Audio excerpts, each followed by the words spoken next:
Welcome to Miro. Miro is a virtual whiteboard which we will use for the duration of the project management training. Since Miro is integrated into the MS Teams environment, you can reach the platform via your Teams tab Seminar Room. Most of the training will take place on Miro, whether you will collaborate, look up information, or get different project management templates. So, let's get started. First, we'll talk about the Miro interface. I will give a brief overview about and talk about the functions in depth later. We'll start in the top left and work our way around clockwise.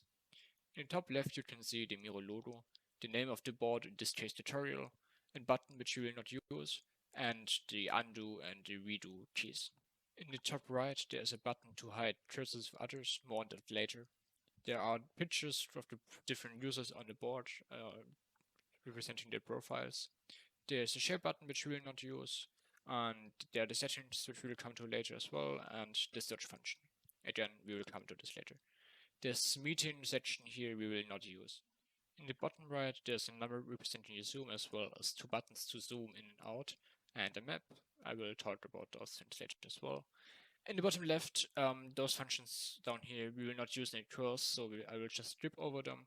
And on this outliner on the left, we will mainly use this select tool, this text tool, and the sticky notes. But again, I will talk about those in depth later on in the video. Let's talk about navigation. For that, I went to an actual board with different material you'll encounter in your chain as well. If you see a palm as your cursor, you can move across the board by clicking and dragging the cursor. We already talked about the zoom, but let's talk about some more. If you click the number, you automatically zoom to 100%, and well, the other two are no. I guess they're pretty obvious. There's another way to zoom, but for that you need to be on a PC. If you're on a laptop and you roll your mouse wheel, it's possible that you do not zoom but move vertically. So you need to change that under settings, navigation mode, mouse. That's simply because the program or the website recognizes that you are on a laptop and wants to ease the navigation for you. As you can see, the map is pinned right now down here, which allows us to jump to any point on the map. Those blue squares or rectangles represent different objects on the board, and you can just jump to them by clicking on them on the minimap. If you want to unpin the map, just click the icon of the map again. I mentioned the search function earlier. You can use the search function by searching for a specific document on the board, and you will be able to jump to this document by clicking on the search result down below. I'll make another example with the project profile. You can jump this way. It's easy to navigate this way, especially on a large board with many people where you might get lost very easily. As you can see, there's a second user on the board now. If I click on this icon, I will start following them. If this person now moves, I will keep following them across the board. To stop following another user, you can either click the icon again or drag somewhere across the screen.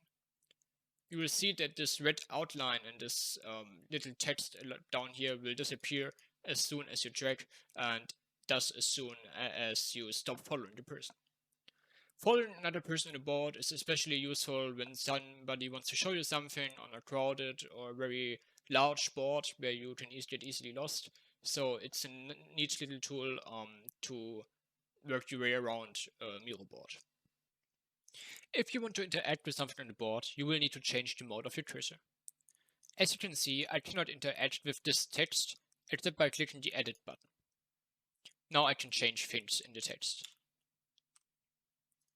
But there's another way to immediately interact with text, and that is with this button right here, which will change the mode of your cursor from the palm to the usual mouse cursor and back. With the usual mouse cursor selected, you can simply double click on a text box and change things in it. But as you can see, moving is kind of difficult because if I move like this, I will just move all the things around me and not myself.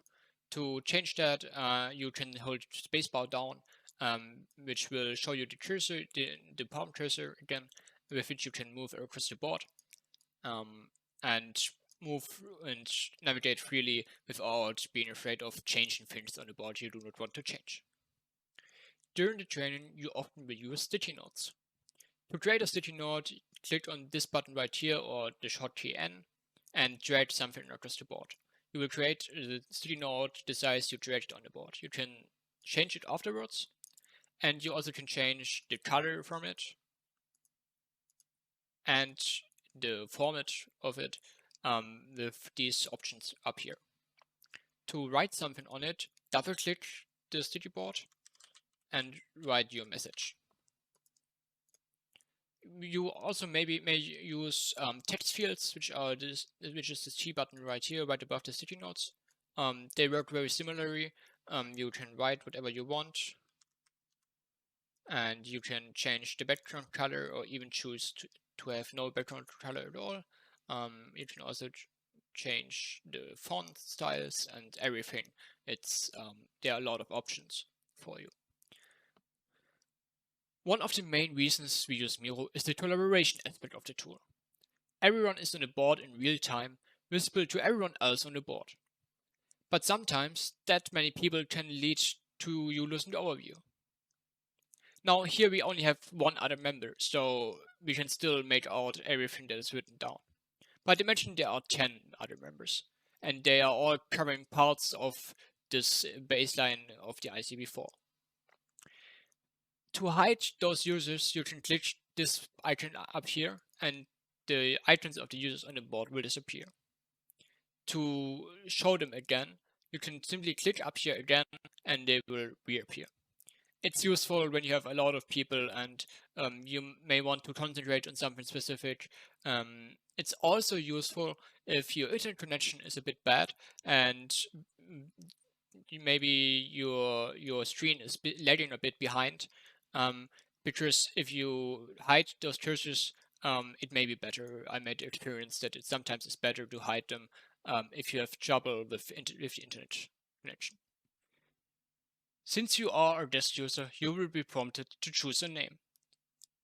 If this is not the case, you will be assigned a generated name, and you can still change it by clicking on this little arrow next to editing and entering a name.